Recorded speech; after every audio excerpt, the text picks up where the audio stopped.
Retcons, retroactive continuity, changing continuity after it literally already happened. It happens to everyone, even the X-Men. Some retcons we love, some we kinda hate, but let's be honest, the ones we hate are just straight up more fun to talk about. We're starting off our list light with a bit of a silly little retcon that seemed to be entirely pointless. Chris Claremont's run on the New Mutants is praised for its awesome character work and the cool locations the team goes to. For example, we got the introduction of the character Magma, who came from the long-forgotten Roman colony known as Nova Roma. Nova Roma was super cool because it was a society that had changed very little since the days of the Roman Empire. However, after Chris left, X-Men villain Selene changed that. Also hailing from Nova Roma, Selene revealed that she had in reality brainwashed everyone into thinking that Nova Roma was real, while the whole thing was just a big, dumb, elaborate hoax. However, like a boss, when Chris Claremont later returned to the X-Books, he changed things again so that the hoax was part of another bigger hoax instead, and he made it so Nova Roma was back to what he originally had created. Now I kind of like this next retcon, but there is no denying it does Professor X pretty dirty. Yeah, we are talking about Deadly Genesis. Professor X assembled the all-new, all-different X-Men after the Krakoan attack on the original X-Men. Cyclops was the key survivor of that attack, and he escaped, found Xavier, and requested additional aid. From there, Xavier recruited Storm, Colossus, Nightcrawler, etc. as his all-new X-Men. However, there was another. Professor X had actually made up an entirely different team which included Cyclops' long-lost brother, Vulcan, and he sent them on the rescue mission way underprepared with no real experience before he sent his new X-Men team. That entire team was decimated. That's bad enough for Xavier, but then you take into account that Professor X then mind-wiped Cyclops of the events and covered it all up. It made the character of Professor Xavier far less heroic than traditionally perceived. It also brought about an entirely new cast of characters and gave Cyclops even more reason to become just a smidge bit more unhinged. But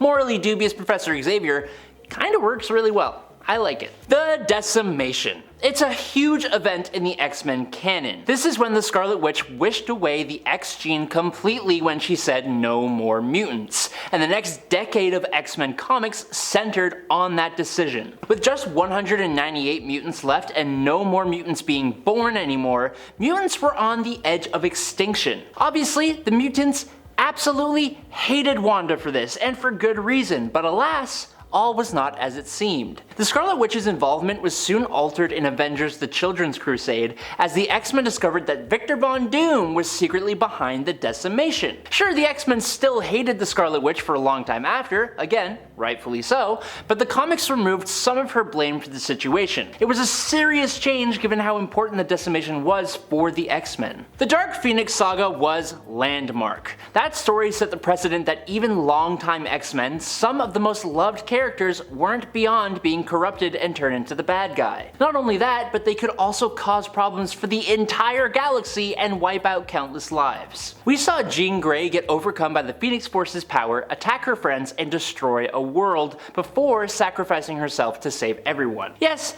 well, not really. Before long, the X-Men comics revealed Jean was actually chilling out in a cocoon at the bottom of Jamaica Bay. That Jean Grey that did all those incredibly horrible things? That Jeannie McBeanie?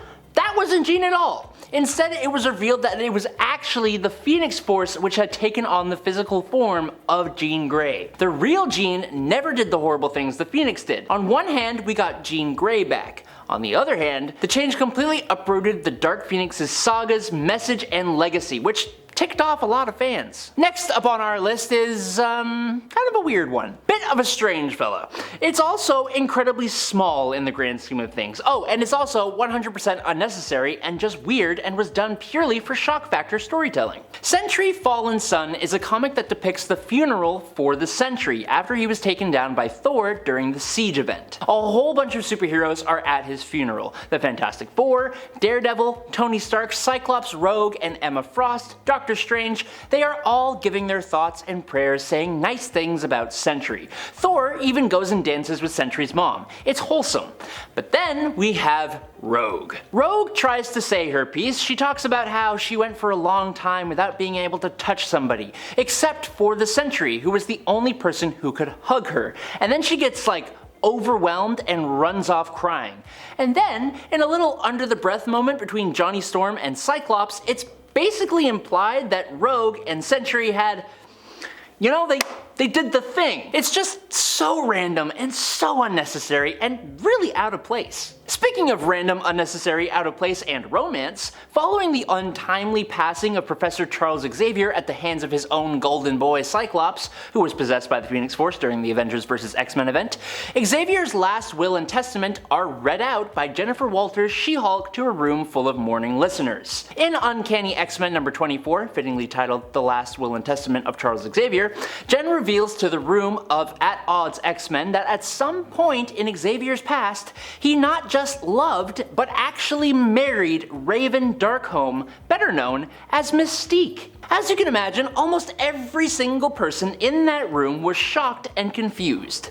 He then went on to tell them about the most powerful mutant any of them had ever seen, and they had to go deal with that. But Professor X married Mystique, so I guess that kind of makes him Nightcrawler's stepdaddy, which is weird. Speaking of which, it's common knowledge to most readers by now that Nightcrawler is the son of Mystique, something that was revealed and confirmed ages ago in 1994. To cut the story short, Mystique was posing as a German woman and became the wife of a very wealthy and regular human man. After giving birth to a very much not normal human mutant child in the form of Nightcrawler and exposing herself as a mutant during labor, she ran away, abandoning baby Nightcrawler. It was later revealed that Kurt's odd appearance wasn't just due to Mystique being another blue mutant, but was actually due to his real father, which by the way was not the human man. Kurt's biological father is actually Azazel, a member of an interdimensional group of ancient demon-like mutants. To maintain his presence on Earth, Azazel basically makes babies every few years. The children are then used as anchors to keep him aligned to our world. This retcon changed Nightcrawler's origin, sure, but it also gave him a ton of siblings, and it also, inexplicably, changed another X-Men as well, Angel. Angel was now a descendant of an equally ancient offshoot of mutants, but instead of having a demonic appearance, they possessed angelic qualities. Oh, so cool. I hate it. Now personally, I am a fan of this next retcon. So after having the adamantium forcibly ripped out of his body by Magneto in X-Men number 25 volume 2, Wolverine came to learn that his claws were actually made of bone and are a part of his mutation. This revelation came alongside a whole bunch of other things that the traumatic events had on Logan, but funnily enough, this small little fact of his claws being natural was large enough to blow a hole in several Wolverine stories where he specifically talks about not having claws before getting involved with the Weapon X program. In the past, there were actual panels of Wolverine having his adamantium bonded to his skeleton, and it was heavily implied that the claws were implanted alongside all of it. Now of course, Marvel waved this off with the unreliability of his fragmented memories, but funnily enough, it started a whole thing of uncovering Wolverine's past, which led to him being well over 100 years old, having his real name be James Howlett, not Logan,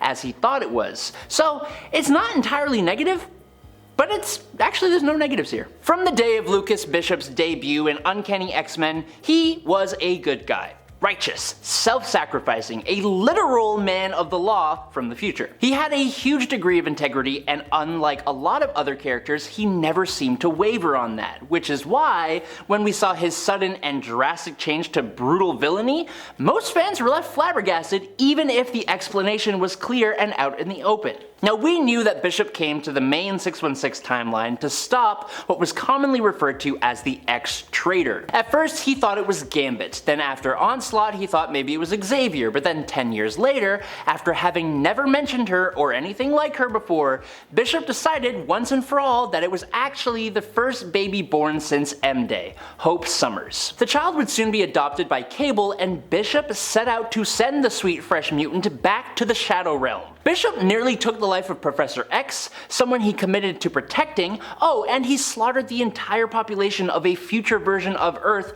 just to cut down on the places that Cable and Hope could run to. The Messiah story arc was honestly loved by so many people. It's kind of super awesome. But the heel turn in Bishop's personality was then explained away as being him being possessed by a demon bear. What does that even mean? Now last up for the day, after Cassandra Nova, the insanely powerful twin of Professor X, leveled the mutant city of Genosha, Magneto was nowhere to be found, and thus he was presumed to have bit the dust in the attack. But then the new X-Men member, Xorn, revealed that he was actually Magneto in disguise. Whoa, crazy, cool. What's not so cool was that upon the reveal, Magneto destroyed the X-Mansion and attacked New York City, taking a lot of people's lives and making a lot more people his prisoners. Now, obviously, the X-Men eventually triumph, but not before Magneto fatally injures Jean Grey with a, quote, planetary scale stroke. It's stupid, but for that crime, Wolverine relieved Magneto of his head. So that's Magneto gone for good, right? Nuh-uh-uh. Once the writer of the story, Grant Morrison, finished his run, Marvel brought both Magneto and Xorn back, and even revealed that there was actually two Xorns. The Xorn that the X-Men had come to know wasn't actually Magneto at all, but an imposter, and the new Xorn was that one's brother. So, Magneto was cleared of wiping out hundreds of thousands of people this one time, and that made it okay for the supervillain to become one of the X-Men. And that is all I got. Thank you guys so much for watching here on Top 10 Nerd today. I'm Adam Andrews. I will catch you all in the flippity flop, but until then, you stay safe and peace out, nerds.